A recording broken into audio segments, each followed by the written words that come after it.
ഈ മതനിരപേക്ഷതയുടെ പകലിനെ ധന്യമാക്കിയ കുരിപ്പുഴയുടെ വാക്കുകൾക്ക്, വരികൾക്ക് ഒരുപാട് നന്ദി, സ്നേഹം. അടുത്തതായി നിങ്ങളോട് സംസാരിക്കുന്നത് കെയിനാണ്. കെയിനെ സ്നേഹത്തോടു കൂടി ഞാൻ ക്ഷണിക്കുന്നു.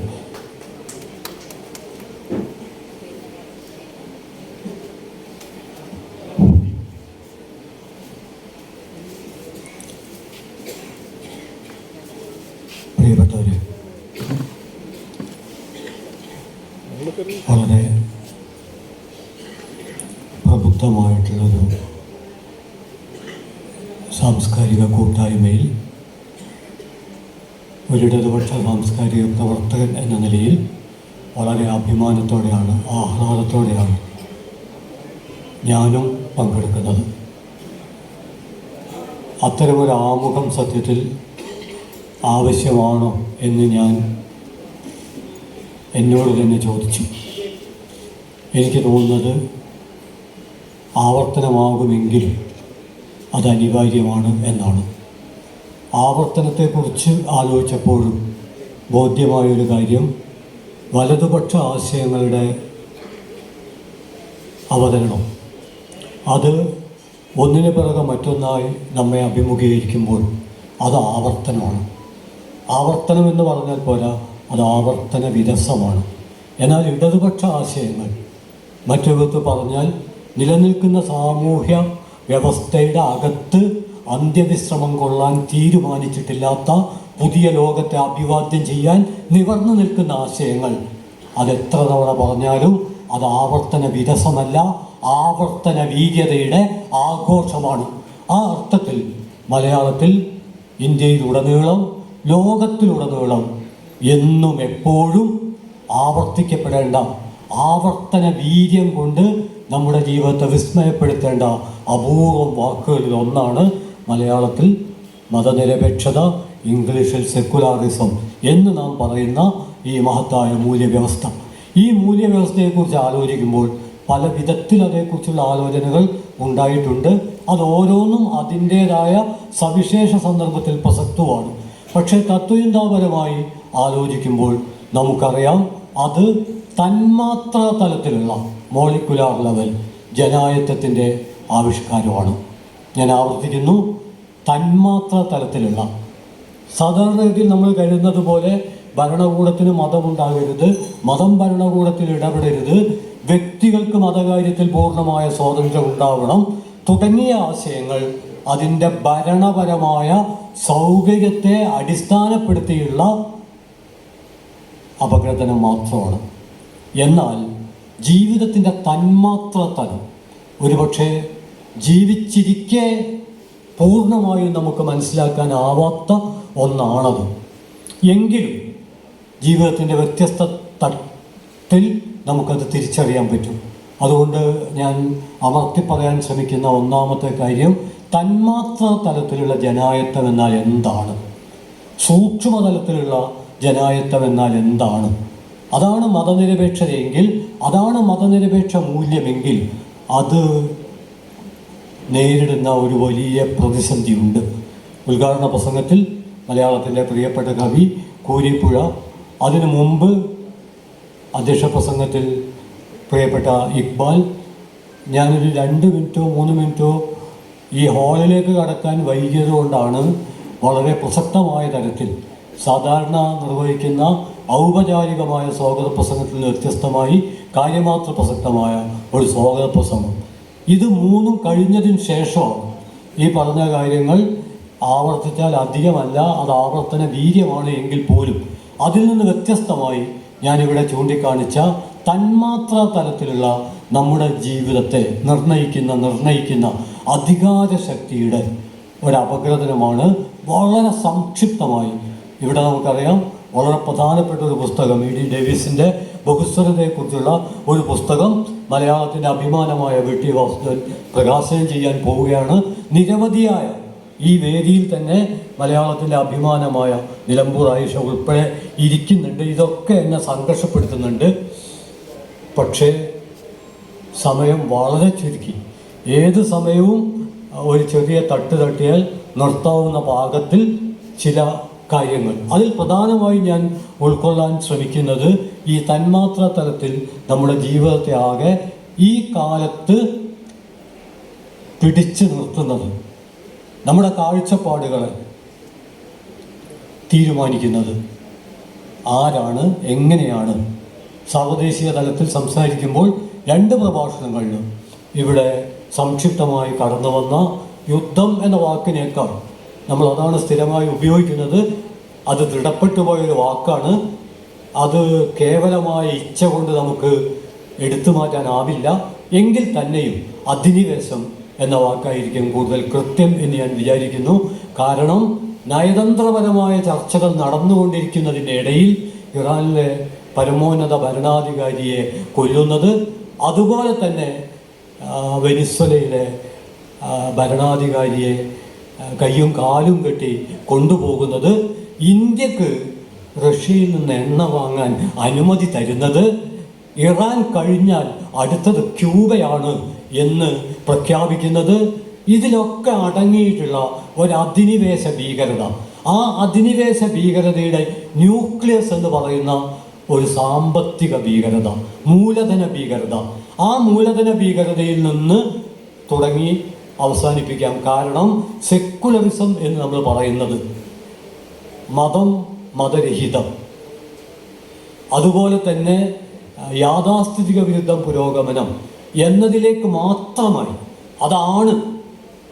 പക്ഷെ അത് മാത്രമല്ല, അതിനപ്പുറത്ത് ജീവിക്കുന്ന കാലത്ത് നിവർന്നു നിന്ന് എങ്ങനെ അഭിമുഖീകരിക്കാം എന്നൊരു മൗലികമായ ചോദ്യം നമ്മുടെ രാഷ്ട്രീയ അസ്തിത്വത്തിൻ്റെ മുമ്പിൽ എന്നും ഉണ്ട്. ഇന്നത്തെ പ്രധാനപ്പെട്ട ചോദ്യം എന്ന് പറയുന്നത്, ഞാനിത് ആരംഭിക്കുന്നത് 1960-കളിൽ, നമുക്കറിയാം 45-ലാണ് ആഗസ്റ്റ് 6-9 ഹിരോഷിമ നാഗസാക്കി ഒക്കെ നടക്കുന്നത്. നമ്മളിപ്പോഴും ഹിരോഷിമ നാഗസാക്കി എന്നതിനെ പറ്റി പറഞ്ഞ് നടുങ്ങും. ആഗസ്റ്റ് 6-9 ഒക്കെ കേരളത്തിൻ്റെ മിക്കവാറും എല്ലാ സ്ഥലത്തും ഈ ഓർമ്മ ദിനമായിട്ട് ദുരന്തത്തിൻ്റെ ഓർമ്മ നമ്മൾ അപഗ്രഥിക്കും. പക്ഷേ നമ്മൾ മനസ്സിലാക്കേണ്ട ഒരു പ്രധാനപ്പെട്ട കാര്യമുണ്ട്. ഹിരോഷിമയും നാഗസാക്കിയും ഒന്നും 2026 നമ്മൾ സംസാരിക്കുമ്പോൾ ഒന്നുമല്ല. 1960-കളിൽ തന്നെ ഗുന്തർ ആൻഡേഴ്സിനെ പോലുള്ള ജർമ്മൻ ദാർശനികന്മാർ ഹിരോഷിമ ഈസ് എവരിവേർ, സകല സ്ഥലത്തും ഹിരോഷിമ എന്ന് 60-കളിൽ എഴുതുന്നുണ്ട്. ഇദ്ദേഹത്തിൻ്റെ 2 പുസ്തകങ്ങൾ ഞാൻ വിചാരിക്കുന്നു 2026 ഒരു സെക്കുലർ അന്വേഷണത്തിൽ നമ്മൾ നിവർത്തി വെക്കണം. ആ 2 പുസ്തകങ്ങളിൽ ഒന്നാമത്തതിൻ്റെ പേര്, ആ പേര് തന്നെ വളരെ പ്രസക്തമാണ്, ഹിരോഷിമ ഈസ് എവരിവേർ. എന്നാൽ ഹിരോഷിമ ഈസ് എവരിവേർ എന്ന് അദ്ദേഹം എഴുതുമ്പോൾ അതിൻ്റെ തൊട്ടടുത്ത് 1961 അദ്ദേഹം ഒരു പുസ്തകം എന്ന് പറഞ്ഞുകൂടാ, കത്തുകളുടെ ഒരു സമാഹാരമാണ്. ആ കത്ത് പ്രധാനമായിട്ടും ക്ലോഡ് ഈദർലി എന്ന ഒരു വൈമാനികനുമായി അദ്ദേഹം നടത്തിയ കത്തിടപാടുകളാണ്. അദ്ദേഹം മാത്രമല്ല, ജപ്പാനിലെ ഹിബാക്കുഷ എന്ന് പറയുന്ന ബാക്കിയായവർ, ഒരുപക്ഷെ ബാക്കിയായവരാണ് ആധുനിക യുദ്ധത്തിൽ ഏറ്റവും പീഡനം അനുഭവിക്കുന്നവർ. അത് ഇന്നത്തെ നമുക്കും ബാധകമാണ്. യുദ്ധം നടക്കുന്ന സ്ഥലങ്ങൾ അല്ലെങ്കിൽ അധിനിവേശം നടക്കുന്ന സ്ഥലങ്ങളിൽ ആരംഭിച്ചത് അവസാനിക്കില്ല. ആണവ വികരണം എന്ന് പറയുന്നത് നാം ശ്വസിക്കുന്ന വായുവിലും കുടിക്കുന്ന വെള്ളത്തിലും കഴിക്കുന്ന ഭക്ഷണത്തിലും പങ്കുവെക്കുന്ന ബന്ധങ്ങളിലും, എന്തിന് നമ്മുടെ അനുവാദമില്ലാതെ അർദ്ധരാത്രികളിൽ കടന്നു വരുന്ന സ്വപ്നങ്ങളിലേക്ക് പോലും ഇടിച്ചു കയറാൻ കഴിയുന്ന നമ്മുടെ കാലഘട്ടത്തിലെ ഏറ്റവും വിധ്വംസകമായ ആ വിധ്വംസകതയെക്കുറിച്ചുള്ള ഏറ്റവും വലിയ കുറ്റബോധത്തോടുകൂടി സംസാരിച്ച ഒരു വൈമാനികൻ എന്ന അർത്ഥത്തിലാണ് ക്ലോഡ് ഈദർലി ലോകചരിത്രത്തിൽ ശ്രദ്ധേയനാവുന്നത്. കാരണം അദ്ദേഹമാണ് 1945 ആഗസ്റ്റ് 6 ഹിരോഷിമ എല്ലാ അർത്ഥത്തിലും ബോംബിടാൻ പാകമാണോ, കാലാവസ്ഥ 100% അനുകൂലമാണോ, കൃഷി ചെയ്യാനൊന്നും അല്ല കേട്ടോ, വിത്ത് വിതയ്ക്കാനൊന്നും അല്ല, 1,00,000 ആളെ കൊല്ലുന്ന ബോംബ് 99,000-ൽ അധികം ആളെ കൊന്നാലും അത് പൂർണ്ണമല്ല. കാരണം പിന്നെയും ആളെ കൊല്ലാനുള്ള കഴിവ് അതിനുണ്ടല്ലോ. അത് കാലാവസ്ഥയിലെ പ്രതികൂല പശ്ചാത്തലം കൊണ്ട് പാഴായി പോകാൻ പാടില്ല. അതുകൊണ്ട് കാലാവസ്ഥ പൂർണ്ണമായിട്ടും അനുകൂലമാണോ എന്ന് പരിശോധിക്കാൻ ഉത്തരവാദപ്പെട്ട വൈമാനികനാണ്, പൈലറ്റാണ് ക്ലോഡ് ഈതർലി എന്ന് പറയുന്ന പൈലറ്റ്. അയാൾ ഒക്കെ റിപ്പോർട്ട് കൊടുത്തതിന് ശേഷമാണ് ഹിരോഷിമയിൽ ബോംബിട്ടത്. പക്ഷേ ഈ ബോംബിൻ്റെ അനന്തരഫലം എല്ലാ പ്രതീക്ഷകളെയും അട്ടിമറിക്കുന്ന വിധത്തിൽ ഭയാനകമായിരുന്നു. ഞാൻ ഒരിക്കൽ കൂടി ഓർമ്മിപ്പിക്കുന്നു, അന്നത്തെ ആ ബോംബ് ഇന്നത്തെ സാമ്രാജ്യത്തെ ആയുധ ശേഖരത്തിലെ ബോംബുകളെക്കാൾ അത്രയൊന്നും വിധ്വംസകമായിരുന്നില്ല. അതിനേക്കാൾ എത്രയോ വിധ്വംസകമായുള്ള ബോംബുകളാണ്, മിസൈലുകളാണ് ഇന്നുള്ളത്. ഞാൻ പറഞ്ഞു വരുന്നത്, ആ ബോംബിൻ്റെ അനന്തരഫലം കണ്ടപ്പോൾ ഈ ക്ലോഡ് ഈതർലിക്ക് മാനസികാവസ്ഥ തകരാറിലായി. അയാൾ പലതവണ ആത്മഹത്യക്ക് ശ്രമിച്ചു, അത് പരാജയപ്പെട്ടു. അയാൾ ഒറ്റയാൾ യുദ്ധവിരുദ്ധ പ്രസ്ഥാനം നയിച്ചു. അവിടെയാണ് സെക്കുലറിസ്റ്റുകളെ സംബന്ധിച്ചിടത്തോളം ഏറ്റവും വലിയ പാഠം. കുരിപ്പുഴ പറയുകയുണ്ടായി, ഈ ഇരിക്കുന്ന ആളൊന്നും അല്ല. അത് വളരെ ശരിയാണ്. ഇതിൻ്റെയൊക്കെ എത്രയോ പുറത്ത് പഴയൊരു കണക്കനുസരിച്ച് 10 ലക്ഷത്തിലേറെ മതരഹിത കുട്ടികൾ കേരളത്തിലുണ്ട്. ഇത് പഴയ കണക്കാണ്. ഇപ്പം ഞാൻ വിചാരിക്കുന്നത് അതൊരു 20 ലക്ഷത്തിലധികമായി കവിഞ്ഞിട്ടുണ്ടാകും. അങ്ങനെ ജീവിക്കുന്നുണ്ട്. പക്ഷേ അതൊരു ഭൗതിക ശക്തിയല്ല. അതാണ് ഏറ്റവും പ്രധാനപ്പെട്ട പ്രശ്നം. മാർക്സിൻ്റെ പ്രസിദ്ധമായ ഒരു പഴയ വാക്യം ആവർത്തിച്ചാൽ, ഒരാശയം രൂപം കൊണ്ടു എന്നുള്ളത് കൊണ്ട് മാത്രം ആ ആശയത്തിന് ജനായത്വത്തിൻ്റെ സാക്ഷാത്കാരത്തിനുള്ള മഹാസമരത്തിൻ്റെ മുന്നണി പോരാളിയായി തീരാൻ കഴിയില്ല. എന്നാൽ ഒരാശയം മനസ്സിൽ വേരാഴ്ത്തിക്കഴിഞ്ഞാൽ, അത് സമൂഹത്തിൻ്റെ അബോധത്തിലടക്കം വേര് പടർത്തിക്കഴിഞ്ഞാൽ ഉറപ്പ് അതൊരു പ്രതിരോധ ശക്തിയായിട്ട് മാറും. സെക്കുലറിസത്തിന് കേരളത്തിൽ സംഭവിച്ചുകൊണ്ടിരിക്കുന്നത് സെക്കുലറിസ്റ്റുകൾ ഇല്ലാത്തത് കൊണ്ടല്ല, മറിച്ച് ആ സെക്കുലറിസത്തിന് ഒരു പ്രതിരോധ ശക്തിയാവാൻ കഴിയുന്നില്ല എന്നുള്ളതാണ് കേരളത്തിലെ സെക്കുലറിസം നേരിടുന്ന ഏറ്റവും മൗലികമായ പ്രതിസന്ധി. അതുകൊണ്ട് എത്ര പേർ എന്നുള്ളത് പ്രധാനം തന്നെയാണ്. പക്ഷെ അതിനേക്കാളും പ്രധാനമാണ്, ഡയലക്റ്റിക്സിലൊരു തത്വം കടമെടുത്താൽ quantitative change leads to qualitative change എന്നാണ്.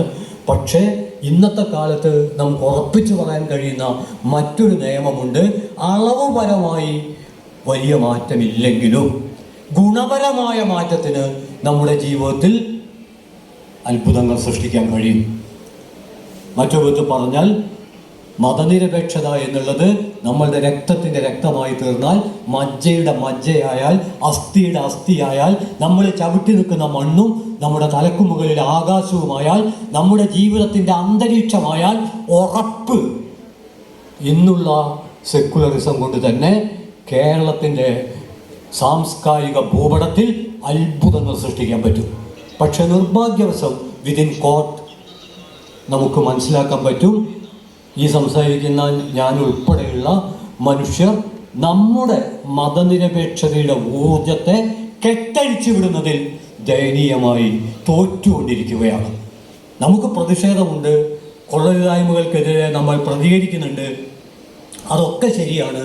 പക്ഷെ മതനിരപേക്ഷത ഒരു മഹാ കൊടുങ്കാറ്റായിട്ട് ആഞ്ഞടിക്കാൻ ആരംഭിച്ചാൽ അന്ധവിശ്വാസങ്ങളൊക്കെ കരിയില കണക്ക് ചരിത്രത്തിൻ്റെ അഴുക്കുചാലിൽ പറന്നു വീഴും എന്ന കാര്യത്തിൽ യാതൊരു തർക്കവുമില്ല. പക്ഷെ അതിനുള്ള കരുത്ത് നമുക്ക് കിട്ടാതെ പോകുന്നത് എന്തുകൊണ്ടാണ്? അതിൻ്റെ പ്രധാനപ്പെട്ട കാരണം ഞാൻ തുടക്കത്തിൽ ചൂണ്ടിക്കാണിച്ചു. സെക്കുലറിസം ഒരറിവ് മാത്രമായിട്ടാണ് നിൽക്കുന്നത്. അതിനെ ഒരു അനുഭൂതിയാക്കി മാറ്റണം. അങ്ങനെ അനുഭൂതിയായി സെക്കുലറിസം രൂപാന്തരപ്പെട്ടാൽ ഈ ലോകം മുഴുവൻ സെക്കുലറിസത്തിനെതിരെ നിന്നാലും ആ അനുഭൂതിക്ക് നിവർന്നു നിൽക്കാൻ പറ്റും. അതുകൊണ്ട് ഇത്തരത്തിലുള്ള സമ്മേളനങ്ങൾ ഞാൻ തുടക്കത്തിൽ പറഞ്ഞ ആവർത്തന വീര്യത്തിലൂടെ മതനിരപേക്ഷ ആശയങ്ങളെ അനുഭൂതിയാക്കി രൂപാന്തരപ്പെടുത്തണം. അനുഭൂതിയാക്കി രൂപാന്തരപ്പെടുത്താൻ ആവശ്യമായിട്ടുള്ള ഒട്ടേറെ പ്രവർത്തനങ്ങളുണ്ട്. അതിൽ കലയുണ്ട്, സാഹിത്യമുണ്ട്, തത്വചിന്തയുണ്ട്. അതിലൊക്കെ ഉപരി നിലനിൽക്കുന്ന സാമൂഹ്യ രാഷ്ട്രീയ അവസ്ഥയെ അഭിമുഖീകരിക്കാനുള്ള പ്രാപ്തി കൈവരിക്കേണ്ടതുണ്ട്. അവിടെയാണ് ഞാൻ ചൂണ്ടിക്കാണിച്ച സാമ്രാജ്യത്വ അധിനിവേശ ആശയങ്ങളുടെ മേൽക്കോയ്മ. അത്ഭുതകരമായി തോന്നാവുന്ന ഒരു കാര്യം, സാമ്രാജ്യത്വം വിമോചന കാഴ്ചപ്പാട് ഉയർത്തിപ്പിടിക്കുന്ന എല്ലാ തത്വചിന്തക്കും എതിരാണ്, മതത്തിനും എതിരാണ്.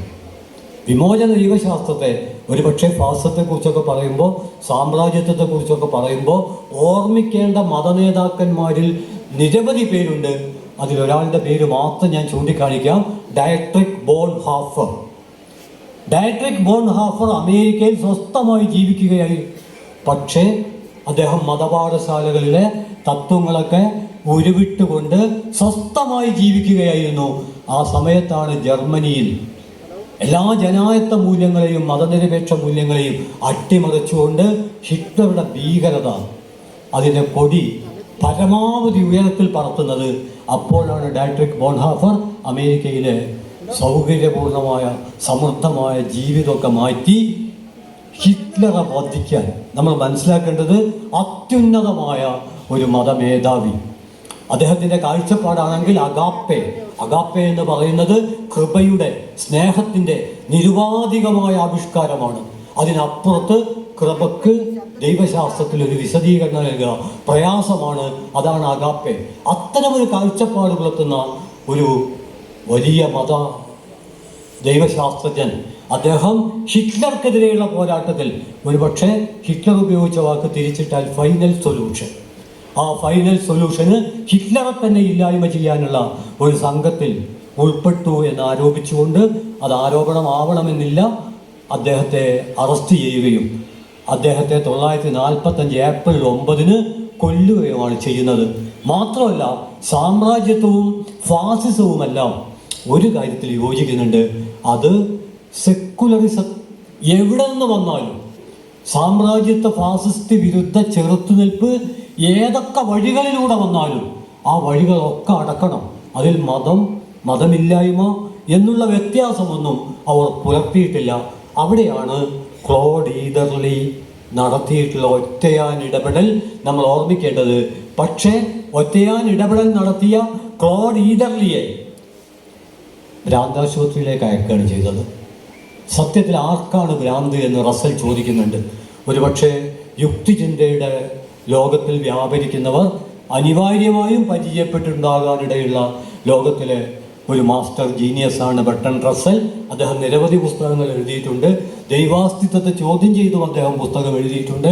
പക്ഷേ ആ പുസ്തകങ്ങളെക്കാളൊക്കെ ആ പുസ്തകങ്ങളുടെ പ്രസക്തി ഉൾക്കൊണ്ടുകൊണ്ട് അംഗീകരിച്ചുകൊണ്ട് ഇന്ന് ഉയർത്തിപ്പിടിക്കേണ്ടത് എന്ന് ഞാൻ കരുതുന്നത് ആണവ യുദ്ധത്തിനെതിരെയുള്ള റസലിൻ്റെ കാഴ്ചപ്പാടുകളാണ്. വിവേകമില്ലെങ്കിൽ വിനാശം എന്ന അദ്ദേഹത്തിൻ്റെ മുന്നറിയിപ്പും താക്കീതുമാണ്. വീണ്ടും ഞാൻ ക്ലോഡ് ഈദർലിയിലേക്ക് വരുന്നു. അദ്ദേഹത്തെക്കുറിച്ച് ആർക്കാണ് യഥാർത്ഥത്തിൽ ഭ്രാന്ത്?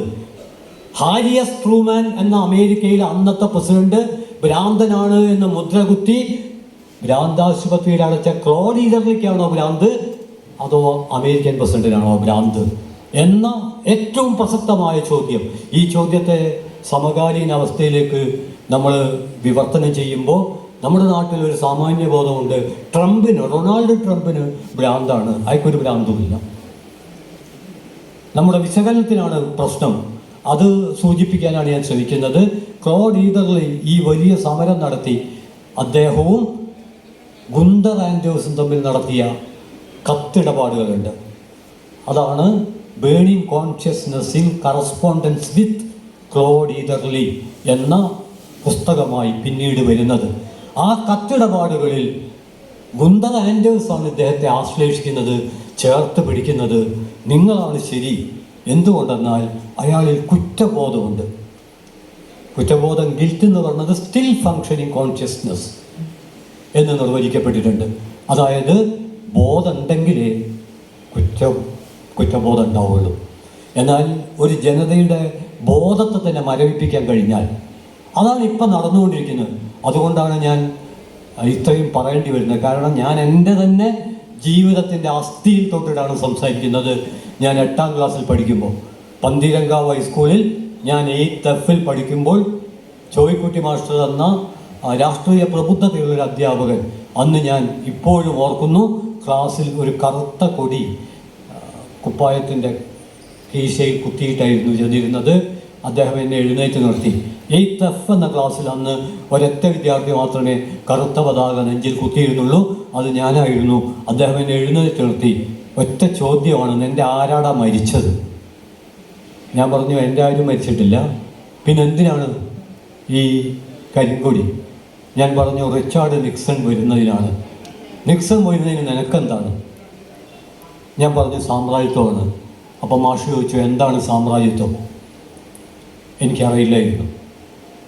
എന്നാൽ പിന്നീട് എന്താണ് സാമ്രാജ്യത്വം എന്ന് ഞാൻ മനസ്സിലാക്കുകയും പല സ്ഥലത്ത് പ്രഭാഷണങ്ങളൊക്കെ പങ്കെടുക്കുകയും ചെയ്തു കഴിഞ്ഞപ്പോഴും ഇത് കേൾക്കുന്ന പലരും എയ്ത്തഫിലെ ഞാനായി തുടരുകയാണല്ലോ എന്ന എൻ്റെ ഉത്കണ്ഠയാണ് ഈ സമയത്ത് ഈ കാര്യം അമർത്തി പറയാൻ എന്നെ പ്രേരിപ്പിക്കുന്നത്. നമുക്ക് നിരവധി രാഷ്ട്രീയ പദാവലികളിൽ ഒന്ന് മാത്രമാണ് സത്യത്തിൽ ഇന്ന് പത്രം വായിച്ചിട്ടും പലർക്കും നമ്മൾ എവിടുന്ന് എണ്ണ വാങ്ങണം, നമ്മൾ എന്ത് ചെയ്യണം, ലോകം ഏതു തരത്തിൽ മുന്നോട്ട് പോകണം എന്നൊക്കെ തീരുമാനിക്കാൻ. ഇത് പഴയ കൊളോണിയൽസം അല്ല. പഴയ കൊളോണിയൽസത്തിൽ നിന്ന് വ്യത്യസ്തമായി പുതിയൊരു എംപയർ രൂപപ്പെട്ടു വന്നിരിക്കുന്നു. അതിൻ്റെ ഒരു ഭീകരതയെയാണ് നമ്മളിപ്പോൾ അഭിമുഖീകരിച്ചുകൊണ്ടിരിക്കുന്നത്. അതാണ് ആലോചിക്കപ്പെടേണ്ടത്, അപഗ്രഥിക്കപ്പെടേണ്ടത്. ഇവിടെ സംഭവിച്ചിട്ടുള്ളത് എന്താണ്? ഒറ്റ വാചകത്തിൽ പറഞ്ഞാൽ ഇന്ന് ഈ അധിനിവേശത്തിൻ്റെ ഉള്ളടക്കം എന്ന് പറയുന്നത്, സാമ്പത്തിക ഉള്ളടക്കം എന്ന് പറയുന്നത് കൃത്യമായിട്ടും നമുക്കെല്ലാം അറിയാവുന്നതുപോലെ ആയുധ വ്യവസായമാണ്. വെറും ആയുധ വ്യവസായമല്ല, ആയുധ വ്യവസായവും സൈനിക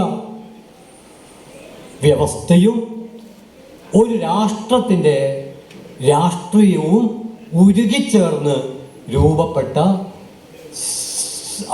സൈനിക ആയുധ വ്യവസായ രാഷ്ട്രീയ കൂട്ടുകെട്ട് എന്ന് പറയുന്ന ഒന്നാണ്. മറ്റൊരർത്ഥത്തിൽ പറഞ്ഞാൽ 1860-കളിൽ തന്നെ അബ്രഹാം ലിങ്കൺ നൽകിയ മുന്നറിയിപ്പ്. അബ്രഹാം ലിങ്കൺ എന്ന് പറയുമ്പോൾ ഇന്ന് അമേരിക്കയുടെ ഒരു പടക്കപ്പലിൻ്റെ പേരായി അത് പരിമിതപ്പെട്ടിട്ടുണ്ട്. അതിലെ ട്രാജഡിയും നമ്മൾ തിരിച്ചറിയണം. ഞാൻ പറഞ്ഞു വരുന്നത്, അന്ന് അബ്രഹാം ലിങ്കൺ നൽകിയ ഒരു മുന്നറിയിപ്പുണ്ട്. റിപ്പബ്ലിക്കിൻ്റെ സിംഹാസനത്തിൽ കോർപ്പറേറ്റുകൾ കയറിയിരിക്കാൻ ആരംഭിച്ചിരിക്കുന്നു. അത് റിപ്പബ്ലിക്കിന് അന്ത്യം വരുത്തും. റിപ്പബ്ലിക്കിന് അന്ത്യം വന്നാൽ പിന്നെ ജനായത്ത മൂല്യങ്ങൾക്ക് നിലനിൽക്കാൻ വലിയ വില കൊടുക്കേണ്ടി വരും. നിലനിൽക്കില്ല എന്ന് പറയാൻ പറ്റില്ല, അതെന്നും നിലനിൽക്കും. പക്ഷേ അതിന് വലിയ വിലകൾ നൽകേണ്ടി വരും.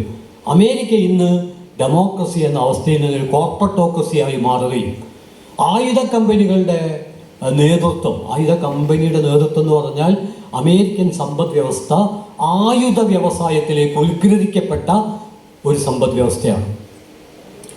സൈനിക ക്ഷേമ രാഷ്ട്രം എന്ന ഒരു പരികല്പന മുമ്പ് നമുക്ക് ഉൾക്കൊള്ളാൻ കഴിയില്ല. അതുപോലെ തന്നെ എൻ്റർടൈൻമെൻ്റൽ വയലൻസ് എന്നൊരു പരികല്പന നമുക്ക് ഉൾക്കൊള്ളാൻ കഴിയില്ല. നമ്മൾ കളിച്ചുകൊണ്ടിരിക്കുമ്പോൾ വീണിട്ട് ഒരു കുട്ടിയുടെ കാലിൽ നിന്ന് ഒരിത്തിരി ചോര വന്നാൽ കളി അപ്പം നിൽക്കും. എന്നാൽ ഇപ്പം കളി തുടരണമെങ്കിൽ ചോരയിൽ കുളിച്ച് കുളിർമ കൊള്ളുന്ന കാഴ്ചകൾ നമ്മൾ കാണണം. ഇതാണ് എൻ്റർടൈൻമെൻ്റൽ വയലൻസ്. മുമ്പ് വയലൻസും എൻ്റർടൈൻമെൻറ്റും പരസ്പരം എതിരായിരുന്നു. എന്നാൽ ഇപ്പോൾ അതൊന്നായി തീർന്നിരിക്കുകയാണ്. അതാണ് ഈ 2026 ഫെബ്രുവരിയിൽ ഒരു ആനിമേഷൻ വീഡിയോ കോൺട്രവേഴ്സി എന്ന പേരിൽ ആസാമിൽ നിന്നും പുറത്തു വന്നു. ആസാമിലെ മുഖ്യമന്ത്രി ഹിമന്ത ബിശ്വ ശർമ്മ തൊപ്പിയിട്ട 2 ആളുകൾക്ക് നേരെ വെടിയുതിർക്കുന്നതാണ് ഈ പറഞ്ഞ ഗൺ വീഡിയോ കോൺട്രവേഴ്സി. ആലോചിച്ച് നോക്കൂ. രാഷ്ട്രീയ പ്രചരണത്തിന് ആദ്യം കളിയിൽ നിന്നാണ് തുടങ്ങുന്നത്.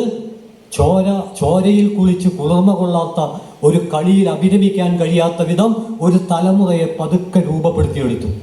പിന്നെ നമ്മുടെ രാഷ്ട്രീയത്തിൽ വയലൻസ് എന്നുള്ളത് ആഘോഷിക്കപ്പെടേണ്ട ഒന്നായി തീർന്നു.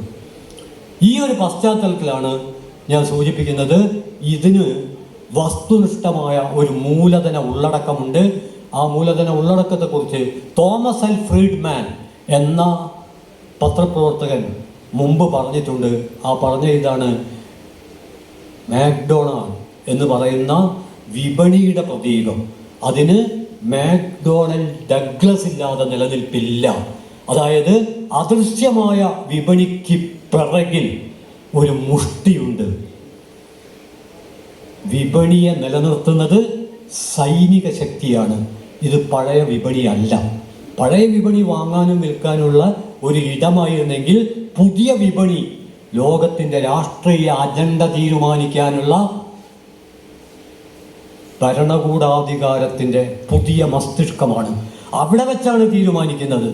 അതുകൊണ്ട് വെറും എണ്ണ പ്രശ്നം മാത്രമല്ല, എണ്ണയൊക്കെ പ്രധാനമാണ്. പക്ഷെ അതിനേക്കാൾ പ്രധാനം ഒരു പ്രതിരോധവുമില്ലാത്ത പുഞ്ചിരിക്കുന്ന അടിമകളെ, തൊമ്മികളെ സൃഷ്ടിക്കുന്ന ഒന്നാണ്. അറിഞ്ഞോ അറിയാതെയോ ഒരു ജനത തൊമ്മികളായി തീരുമ്പോൾ അവർക്ക് നിന്നും ആദ്യം നഷ്ടപ്പെടുന്ന മൂല്യങ്ങളിൽ ഒന്നായിരിക്കും മതനിരപേക്ഷത. കാരണം ഭരണകൂടത്തിന് അവരെ നിലനിർത്തണമെങ്കിൽ ജീവിതത്തെ വിപുലപ്പെടുത്തുന്ന വൈവിധ്യത്തെ തന്നെ തമ്മിലടിപ്പിക്കുന്ന സങ്കുചിതമായ ആശയ സമുച്ചയത്തിൻ്റെ ചുരുക്കമാക്കി തീർക്കണം. അവിടെയാണ് കൂരിപ്പുഴ പറഞ്ഞ നമ്മൾ മലയാളം എന്ന് പറയുമ്പോൾ നമുക്കുണ്ടാകുന്ന ഒരു അഭിമാനം, ആ അഭിമാനം തമിഴെന്ന് പറയുമ്പോൾ തമിഴർക്കുണ്ടാകുന്ന അഭിമാനവും കൂടിച്ചേർന്ന് കൂടുതൽ വലിയ അഭിമാനമാവുകയാണ്.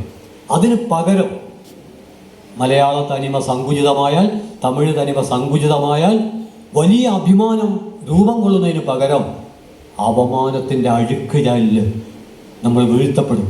അങ്ങനെ വൈവിധ്യത്തെ വിപുലപ്പെടുത്തുന്നതിന് പകരം നമ്മളെ വീഴ്ത്താനുള്ള ഒന്നാക്കി രൂപാന്തരപ്പെടുത്തുന്ന പ്രവർത്തനം നടന്നുകൊണ്ടിരിക്കുന്ന ഒരു പശ്ചാത്തലത്തിലാണ് അതിനെ എങ്ങനെ പ്രതിരോധിക്കാം എന്നുള്ളത് ഏറ്റവും പ്രധാനമായി തീരുന്നത്.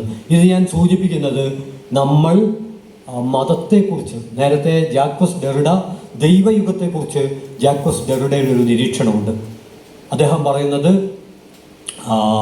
മന്ദീഭവിച്ചു പോകുന്ന സൂചക സൂചിതങ്ങളുടെ യുഗത്തെയാണ് അദ്ദേഹം ദൈവശാസ്ത്ര യുഗം എന്ന് വിളിക്കുന്നത്. മന്ദീഭവിച്ച സൂചക സൂചിതങ്ങൾ എന്ന് പറയുന്നത് സന്ദർഭം മാറി വരുമ്പോഴും മാറ്റത്തിന് വിധേയമാകാതെ ഡിക്ഷണറിയിലെ അർത്ഥത്തിൽ മാത്രം പരിമിതപ്പെടുന്ന, നമ്മുടെ അന്വേഷണത്തിനും ആലോചനക്കൊക്കെ അന്തിമമായി ഫുൾ സ്റ്റോപ്പ് ഇടുന്ന, അതാണ് മന്ദീഭവിച്ച സൂചക സൂചിതം എന്ന് പറയുന്നത്. നമുക്കറിയാം കടമിലിട്ട പൂച്ചയാണ് ഇന്നെൻ്റെ ദുഃഖം എന്ന് പറയുമ്പോൾ ആ പൂച്ച നമ്മൾ പാല് കൊടുത്ത് വളർത്തുന്ന നമ്മുടെ പൂച്ച അല്ലത്. ആ പൂച്ചയുമായി ബന്ധിപ്പിച്ചുകൊണ്ട് ഒരു വലിയ സൗന്ദര്യശാസ്ത്രപരമായ ഈസ്റ്ററിക് ജമ്പാണ് അവിടെ നടത്തുന്നത്. അവിടെ പുതിയ സൂചിതങ്ങളിലേക്ക് ആ സൂചകം വളരുകയാണ്. എന്നാൽ സങ്കുചിതമായ മതകാഴ്ചപ്പാട്, അങ്ങനെ പറയാനാണ് ഞാൻ ഇഷ്ടപ്പെടുന്നത്. അത് മറ്റൊരു സംവാദ വിഷയമാണ്. ടെറി ഈഗിൾട്ടണൊക്കെ കവിതാ മതത്തെക്കുറിച്ച് പറയുന്നുണ്ട്. അത് വളരെ പ്രസക്തമാണ്. അത് നവനാസ്തികത ഇന്ന് നടത്തുന്ന ആശയപ്രചാരണത്തിൻ്റെ പരിമിതികളിലേക്ക് വെളിച്ചം പകരുന്ന മൗലികമായ അന്വേഷണമാണ് റീസൺ, ഫെയ്ത്ത് ആൻഡ് റെവല്യൂഷൻ എന്ന ടെറി ഈഗിൾട്ടൻ്റെ പുസ്തകം. സമയപരിമിതി കൊണ്ട് അതിൻ്റെ ആശയലോകത്തിലേക്ക് ഞാൻ കടക്കുന്നില്ല. ഞാൻ സൂചിപ്പിക്കുന്നത് സാമ്രാജ്യത്വത്തെ പിന്തുണയ്ക്കുന്ന നവനാസ്തികതയേക്കാൾ സാമ്രാജ്യത്വത്തിന് എതിർ നിൽക്കുന്ന നാസ്തികമല്ലാത്ത പ്രസ്ഥാനങ്ങളും ഉൾക്കൊള്ളുന്നതാണ് ഈ ചരിത്രഘട്ടത്തിൽ സെക്കുലറിസം എന്ന് പറയാനാണ് വളരെ പ്രബുദ്ധമായി ഇത്തരം കാര്യങ്ങളെക്കുറിച്ച് തലനാഴെ കയറി സംവാദം നടത്തുന്ന ഒരു സദസ്സിൽ ഈ സമയം ഞാൻ പരിമിതമായിട്ട് ഉപയോഗിക്കുന്നത്. മറ്റൊരർത്ഥത്തിൽ പറഞ്ഞാൽ ഇന്ന് നമ്മൾ സെക്കുലറിസം ഉൾപ്പെടെ ചർച്ച ചെയ്യുമ്പോൾ ഇന്ന് നമ്മൾ നിൽക്കുന്ന ജീവിത പശ്ചാത്തലം എന്താണ്? നമുക്ക് 100 കാര്യങ്ങളെക്കുറിച്ച് വിയോജിക്കാനുണ്ടാവും. പക്ഷേ 100 കാര്യങ്ങളെക്കുറിച്ച് മനസ്സറിഞ്ഞ് വിയോജിക്കണമെങ്കിൽ യോജിക്കാനുള്ള ഒരു കാരണം നമ്മൾ കണ്ടെത്തണം. സത്യത്തിൽ അങ്ങനെ ഒരു കാരണം നിലനിൽക്കുന്നില്ലെങ്കിൽ സാങ്കല്പികമായി അങ്ങനെ ഒരു കാരണത്തെ നമ്മൾ കണ്ടെത്തണം. അതാണ് കാലം. ഈ കാലത്തെക്കുറിച്ച് മനസ്സിലാക്കാതെ അവിടെയാണ് എനിക്ക് എത്ര സമയമുണ്ടെന്ന് അറിയില്ല, അധ്യക്ഷനായ ഇക്ബാൽ എന്നെ നിർത്താറായി എന്ന മുന്നറിയിപ്പുള്ള ഒരു നോട്ടമുണ്ട്. സാധാരണ അദ്ദേഹത്തിൻ്റെ കണ്ണുകളിൽ കവിതയാണ്. ഇപ്പം അതല്ല, ഇപ്പം അത് കുറച്ച് രൂക്ഷമാണ്. അതുകൊണ്ട് സമയം കുറഞ്ഞതുകൊണ്ട് ഞാനൊരു ഉദാഹരണം പറഞ്ഞ് അവസാനിപ്പിക്കാം. അത് ഒരു പക്ഷേ ഞാനെല്ലാം പലതവണ കണ്ടിട്ടുണ്ട്, നിങ്ങളും കണ്ടിട്ടുണ്ടാവും, നമ്മൾ പലതവണ വായിച്ചിട്ടുണ്ട്, നിങ്ങളും വായിച്ചിട്ടുണ്ടാകും. സാമുവൽ ബക്കറ്റിൻ്റെ വെയിറ്റിംഗ് ഫോർ ഗോദോ, ഗോദോയെ കാത്ത്. കോളേജ് ക്യാമ്പസുകളിലാണ് ഞാൻ ഈ നാടകം കണ്ടത്. അതിൻ്റെ പരിമിതി അതിനുണ്ടാകും എന്നുറപ്പാണ്. സാമുവൽ ബക്കറ്റിൻ്റെ ഈ നാടകം വായിക്കുകയും ചെയ്തിട്ടുണ്ട്. സത്യത്തിൽ സാമുവൽ ബക്കറ്റ് ലോകത്തിലെ ഏറ്റവും വലിയ നാടക പ്രതിഭ. ഈ നാടകം എഴുതിയ അദ്ദേഹം കടുത്ത നിരാശയിലായിരുന്നു. എല്ലാ സ്ഥലത്തും അവതരണം പരാജയമായിരുന്നു. അദ്ദേഹം ആകെ തളർന്നുപോയി. അങ്ങനെ ഇരിക്കെയാണ് 1957 കാലിഫോർണിയയിലെ സാൻ ക്വിന്റൈൻ തടവറയിൽ തടവുകാർക്കിടയിൽ ഈ നാടകം അവതരിപ്പിച്ചു. 1957 തടവുകാർക്കിടയിൽ ഈ നാടകം അവതരിപ്പിച്ചപ്പോൾ ബക്കറ്റിൻ്റെ വെയിറ്റിംഗ് ഫോർ ഗോദോയെ കാത്തിന് മറ്റൊരിടത്തു നിന്നും കിട്ടാത്ത വമ്പിച്ച പിന്തുണ ആ നാടകത്തിന് ലഭിക്കുകയുണ്ടായി. എൻ്റെ നാടകത്തിന് ലഭിച്ച ഏറ്റവും ഗംഭീരമായ സ്വീകരണമാണ് ഈ തടവറയിൽ നിന്നും കിട്ടിയത് എന്ന് പറയുകയുണ്ടായി. അതിൻ്റെ കാരണം വളരെ ലളിതമാണ്. വെയിറ്റിംഗ് എന്ന് പറയുന്ന മനുഷ്യാസ്തിത്വത്തിലെ ഏറ്റവും വലിയ പ്രശ്നമാണ് കാത്തിരിക്കൽ. നിങ്ങൾ ഞാനും നമ്മുടെ ഒരു ദിവസത്തെ 24 മണിക്കൂർ മാത്രം എടുത്താൽ അതിലെത്ര സമയം കാത്തിരിപ്പിന് വേണ്ടി പലതരത്തിലുള്ള കാത്തിരിപ്പുകൾ. ഈ കാത്തിരിപ്പുകളുടെ അർത്ഥം ശരിക്കും മനസ്സിലാവുന്ന ഒരു ഓഡിയൻസാണ് തടവുകാർ. അവർക്കത് കൃത്യം മനസ്സിലാവും. അതുകൊണ്ട് സാമുവൽ ബക്കറ്റിൻ്റെ വെയിറ്റിംഗ് ഫോർ ഗോദോ ഏറ്റവും നന്നായി കണ്ടത് ഹെർബർട്ട് ബാൽ എന്ന അതുല്യ അമേരിക്കൻ നാടക സംവിധായകനും ദാർശനികനുമാണ് അത് സംവിധാനം ചെയ്തത്. സാൻ ഫ്രാൻസിസ്കോവിലെ ഒരു തിയേറ്റർ വർക്ക്ഷോപ്പ് ഗ്രൂപ്പാണ് ആ നാടകം അവതരിപ്പിച്ചത്. ആ നാടകം എന്തുകൊണ്ടാണ് ആ തടവറയിൽ വിജയിക്കുകയും മറ്റു സ്ഥലങ്ങളിൽ പരാജയപ്പെടുകയും ചെയ്തത്? ഞാൻ സൂചിപ്പിക്കുന്നത് ഒരു പക്ഷേ ഒരു സെക്കുലർ സമ്മേളനത്തിൻ്റെ ഭാഗമായി സെക്കുലറിസത്തിൻ്റെ പല കാര്യങ്ങളെക്കുറിച്ച് പറയുന്നതിന് പകരം സെക്കുലറിസം ഉൾപ്പെടെയുള്ള എല്ലാ ജനായത്ത മൂല്യങ്ങളെയും വെല്ലുവിളിക്കുന്ന അധിനിവേശത്തിൻ്റെ ഒരു ഭീകരതയ്ക്ക് കീഴിലാണ് നമ്മളിപ്പോൾ നിൽക്കുന്നത് എന്ന് ഒരു 10-25 മിനിറ്റ് കൊണ്ട്, 30 മിനിറ്റാണ് എൻ്റെ സമയം, ഒരു 25 മിനിറ്റ് കൊണ്ട് ഞാൻ പറഞ്ഞിട്ടും ഈ പ്രബുദ്ധ സദസ്സ് അതിനെ മനസ്സുകൊണ്ട് ഏറ്റുവാങ്ങിയെങ്കിൽ അത് സൂചിപ്പിക്കുന്നത് ഈ കാലത്ത് ഒരു പ്രബുദ്ധ മനസ്സിന് ഇത് ഏറ്റുവാങ്ങാതിരിക്കാനാവില്ല. തടവറയിലെ മനുഷ്യർക്ക് കാത്തിരിപ്പിൻ്റെ അർത്ഥം ഉൾക്കൊള്ളാതിരിക്കാനാവില്ല എന്നതിനെയാണ് അടയാളപ്പെടുത്തുന്നത്. അതുകൊണ്ട് സെക്കുലർ എന്നുള്ളത് നമ്മുടെ ജീവിതത്തെ ആത്മാഭിമാനത്തിൻ്റെ ആകാശത്തിലേക്ക് ഉയർത്താനുള്ള എത്ര ആള് നമ്മൾ സാധാരണ മുദ്രാവാക്യം വിളിക്കുമ്പോൾ പറയും ലക്ഷം ലക്ഷം പിന്നാലെ. ലക്ഷ്യം മുന്നിലുണ്ടായാൽ മതി, ലക്ഷം പിറകെ ഉണ്ടാവേണ്ട കാര്യമില്ല എന്ന് ഞാൻ പറയുമ്പോൾ അത് വളരെ കൃത്യമാണ്. സഹോദരയ്യപ്പൻ്റെ മിശ്രവിവാഹ ഗാനം പറഞ്ഞ് അവസാനിപ്പിക്കാം. മതം ചൊല്ലി, ജാതി ചൊല്ലി, ദേശം ചൊല്ലി, നിറം ചൊല്ലി മനുഷ്യനെ തുണ്ടു തുണ്ടായി മുറിച്ചിടായി. വളരെ കുറച്ചേ ഉള്ളൂ. ഇവിടെ കൂലിപ്പുഴ പറയാൻ ശ്രമിച്ച നിറം ഉൾപ്പെടെയുള്ള കാര്യങ്ങൾ സഹോദരയ്യപ്പൻ്റെ 2 വരിയിൽ അദ്ദേഹത്തിൻ്റെ വേറൊരു ഒറ്റമൂലിയുണ്ട്. അത് കോഴിക്കുഞ്ഞ് വിരിഞ്ഞിടാൻ മുട്ടത്തൊണ്ട് പൊളിഞ്ഞിടം, ഇങ്കുലാബിന് സിന്ദാബാദ് ഇല്ലാതുണ്ടോ പുരോഗതി. ഇങ്കുലാബിന് സിന്ദാബാദ് ഇല്ലാതുണ്ടോ പുരോഗതി എന്ന ആ വരി മാത്രം പറഞ്ഞുകൊണ്ട് നിങ്ങൾക്ക് അഭിവാദ്യങ്ങൾ അർപ്പിച്ചുകൊണ്ട് ഞാൻ എൻ്റെ വാക്കുകൾ അവസാനിപ്പിക്കുന്നു. അഭിവാദ്യങ്ങൾ.